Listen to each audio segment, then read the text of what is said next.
Hi guys, कैसे हैं आप सब। पिछले वीडियो में मैंने आपको बाइनोमियल, ट्राइनोमियल और उनके बारे में बता दिया था। आज मैं आपको 5 किंगडम की जो स्कीम है उसके अंदर जो टेक्सोनोमी है, यानी कि टेक्सोनोमी जो है वो किस बेस के ऊपर वो है क्लासीफाई होती है। सबसे पहला आता है नंबर ऑफ सेल, सेकंड सम्मिति, तीसरा देहगुआ, चौथा प्लास्टोपोर।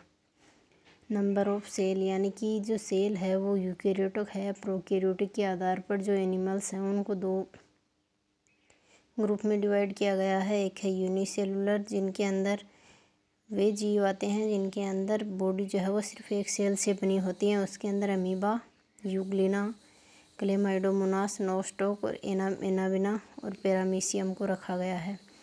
यानी कि जिन ऑर्गेनिज्म का जो बॉडी है वो सिर्फ एक ही सेल से बना हो वो यूनिसेलुलर आते हैं। कुछ होते हैं वो मल्टी सेलुलर होते हैं जिनका शरीर जो है वो 2 या 2 से अधिक सेल से बना होता है। यानी कि यूनिसेलुलर से मतलब होता है कि वे जीव जिनकी जो बॉडी होती है, यानी कि जो कंप्लीट बॉडी है वो सिर्फ एक ही सेल की बनी होती है, यानी कि एक न्यूक्लियस हो गया, यानी कि पूरी एक ही सेल है, वो आते हैं यूनिसेलुलर के अंदर। जिसके अंदर मैंने आपको बताया कि amoeba, Euglena, Chlamydomonas, Nostoc, Anabaena और पैरामीशियम को रखा गया है। नंबर ऑफ सेल के बेस के ऊपर दूसरा आता है मल्टी सेलुलर, यानी कि वे ऑर्गेनिज्म जिनकी जो बॉडी है वो एक से अधिक सेल से मिलकर बनी होती है, यानी कि उनकी जो बॉडी है उसमें बहुत सारी सेल्स होती हैं। उसके अंदर आ जाते हैं पोरीफेरा है, मेमल्स है, आगे के जितने भी, यानी कि पोरीफेरा से आगे के सारे जो फाइलम हैं वो इसी के अंदर आते हैं। फिर आता है सम्मिति यानी कि सिमेट्री। इसके अंदर क्या होता है कि जो एनिमल है उसकी बॉडी को डिवाइड करने पर अगर वो सेम पार्ट में डिवाइड होती है या नहीं होती है, उसके बेस के ऊपर भी एनिमल्स हैं उनको कई ग्रुप में डिवाइड किया गया है। सबसे पहले हम बात करें कि सम्मिति होती क्या है। यानी कि प्राणियों के शरीर के अंगों की निश्चित व्यवस्था को सम्मिति कहते हैं। यदि अंगों की व्यवस्था अनिश्चित हो तो उसे असम्मिति कहते हैं। निश्चित का मतलब है कि एक 2 सेम पार्ट में डिवाइड हो जाना। जैसे मनुष्य है, उसकी बॉडी 2 पार्ट में डिवाइड हो जाती है, इसलिए उसको सम्मित में आ गया।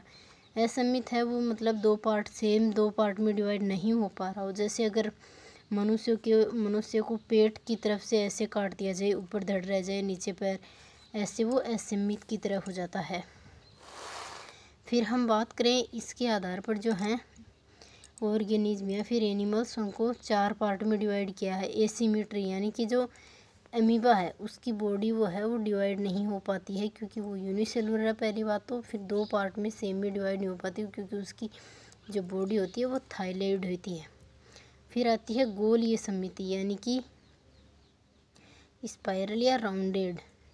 इसके अंदर रेडियोलेरियन को रखा गया है। इसके अंदर क्या होता है कि बॉडी जो है वो राउंडेड होती है और उसको किसी भी अक्ष से चाहे काट लें,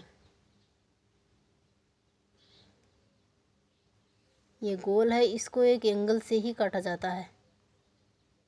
इसके अंदर रेडियोलेरिया को रखा गया जिसके अंदर 1600 गुणसूत्र जो हैं वो प्रेजेंट होते हैं। फिर आती है अरीय सम्मिति। अरीय सम्मिति के अंदर क्या होता है कि शरीर का जो साइज है या फिर जो शेप है वो चाहे कैसी भी हो, लेकिन उसको अगर डिवाइड करें तो वो 2 पार्ट में डिवाइड हो जाए, उसको अरीय सम्मिति कहते हैं। इसके अंदर जो बॉडी जो है वो 2 पार्ट में डिवाइड हो जाती है। इसके एग्जाम्पल आते हैं पोरीफेरा, सिलेंड्रेटा और टीनोफोरा।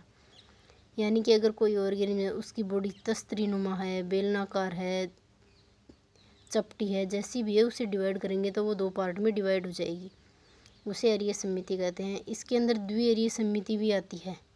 अपवाद के तौर पर जो काइनोडर्मेटा है उसके अंदर पंच अरीय सम्मिति पाई जाती है, यानी कि 5 भाग होते हैं, उसके अंदर 5 तरह से काट सकते हैं उसको। फिर आती है बाइरेडियल सिमेट्री यानी कि द्विपार्श्व। वे जीव जिनके भीतर एक जोड़ी के रूप में पाए जाते हैं, जो ऑर्गन होते हैं वो पेयर के रूप में प्रेजेंट होते हैं। उनमें अग्र में पश्च दिशा में विभाजित, अग्र और पश्च दिशा में विभाजित करें तो वो 2 भाग में डिवाइड हो जाएगा, यानी कि अग्र पश्च में विभाजित होने वाली बॉडी प्रेजेंट होती है बाइरेडियल के अंदर। फिर हम बात करें सीलोम की, जो सीलोम होती है उसके अंदर क्या होता है कि अंदर जो बॉडी है उसके अंदर जो ये केविटी प्रेजेंट होती है उसके बेस पर कुछ के अंदर ये झूठी होती है यानी कि मिथ्या होती है, कुछ के अंदर प्रेजेंट होती है, कुछ में प्रेजेंट ही नहीं होती है। इसके बेस पर भी इनको 3 पार्ट में डिवाइड किया गया है। फर्स्ट आता है एसिलोमेट यानी कि अगुह प्राणी, इनके अंदर जो सिलोम है वो प्रेजेंट ही नहीं होती है, एब्सेंट होती है। इसके अंदर आते हैं प्लेटीहेल्मिन्थेस यानी कि जो प्लेटीहेल्मिन्थेस की बॉडी है उसके अंदर सिलोम जो है वो एब्सेंट होती है। फिर आता है सूडोसिलोमेट यानी कि कूटगुही, इसे कहते हैं झूठी या मिथ्या, जिसके अंदर जो मेसोडर्म है यानी कि जो मेसोडर्म लेयर है वो वेल डेवलप्ड होती है, ये विकसित नहीं होती है, अल्प विकसित होती है। इसका एग्जाम्पल आता है इसके हेल्मेंथीज। फिर हम नेक्स्ट बात करें वास्तविक गुह्य प्राणी यानी कि सिलोमेट जो ऑर्गेनिज्म है उनकी, इनके अंदर सिलोम प्रेजेंट होती है। अब सिलोम की जो प्रेजेंस उसके बेस पर भी इनको 2 पार्ट में डिवाइड किया गया है। साइजोसिलोमेट, जब मान लो कि सिलोम की जो ओरिजिन है वो 4 कोशिका या हीलोब्लास्ट कोशिका से होती है, यानी कि या तो 4 सेल होंगी या फिर हीलोब्लास्ट सेल होगी, तो उसे साइजोसिलोम कहते हैं। जो एनालिड प्राणी होते हैं वो साइजोसिलोमेट होते हैं क्योंकि उनके अंदर जो सेल्स हैं वो या तो 4 हैं या फिर साइजोसिलोमेट हैं।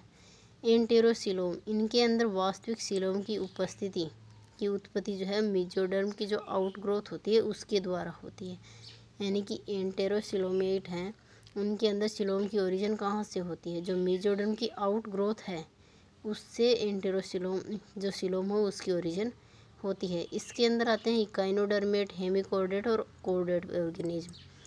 उसके बाद आता है सेगमेंटेशन, ये भी इसी की प्रोसेस है।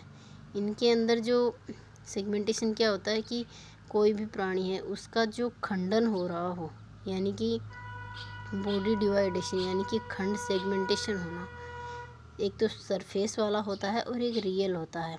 सरफेस से क्या होता है, जब यानी कि कुछ ऑर्गेनिज्म क्या होते हैं कि वो बाहर से ही ऐसे सेगमेंट्स में दिखाई देते हैं कि उनकी बॉडी बाहर से ऐसे सेगमेंटेड डिवाइड दिखाई देती है, लेकिन वो वास्तव में नहीं डिवाइडेड होते हैं, उनकी बॉडी सिर्फ बाहर से दिखाई देती है। इसके अंदर आता है टीन या सोलियम, प्लेटीहेल्मिन्थेस के टीन या सोलियम यानी कि केंचुआ वगैरह ये होते हैं, इनकी बॉडी जो है वो बाहर से डिवाइड दिखाई देती है हमें। फिर हम बात करें वास्तविक यानी कि रियल सेगमेंटेशन की, इसके अंदर क्या होता है कि जो ऑर्गेनिज्म है उसकी बॉडी जो है वो रियल में यानी कि अंदर और बाहर दोनों तरफ से सेगमेंटेड होती है, यानी कि बाहर से दिखाई ही नहीं देती, जबकि उसकी बॉडी के अंदर ऐसे सेगमेंटेड होते हैं। इसका मोस्ट एग्जांपल होता है केंचुआ। केंचुए की जो बॉडी है वो ऐसे सेगमेंट से मिलकर बनी होती है।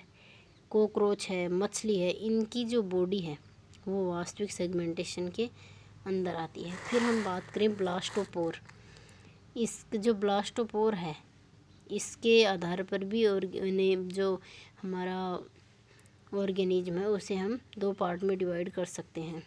जो क्लासिफिकेशन है उसको 2 पार्ट में डिवाइड किया गया है, यानी कि ब्लास्टोपोर जो है एक पोर होता है, ये ब्लास्टोपोर गेस्ट्रुला स्टेज के टाइम बनता है।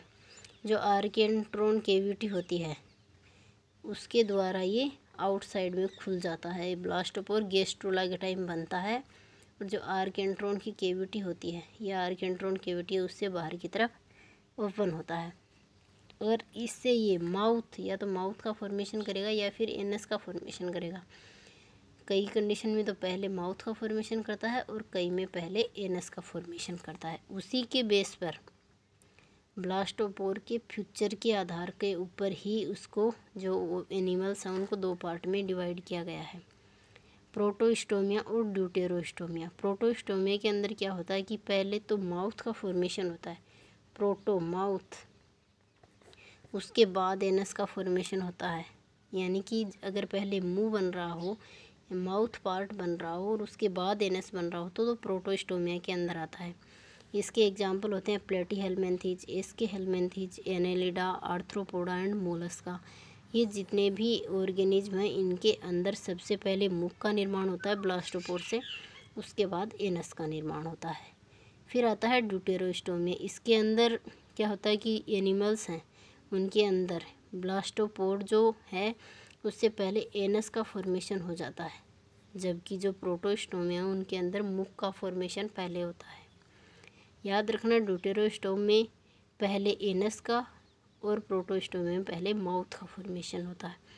ड्यूटेरोस्टोम के एग्जाम्पल आते हैं इकाइनोडर्मेट एंड कोर्डेट, यानी कि जितने भी कोर्डेट ऑर्गेनिज्म हैं वो सारे ड्यूटेरोस्टोमिया ग्रुप के अंदर आते हैं। इसके बाद मैं आपको आगे की वीडियो जल्द अपलोड करवा दूँगी।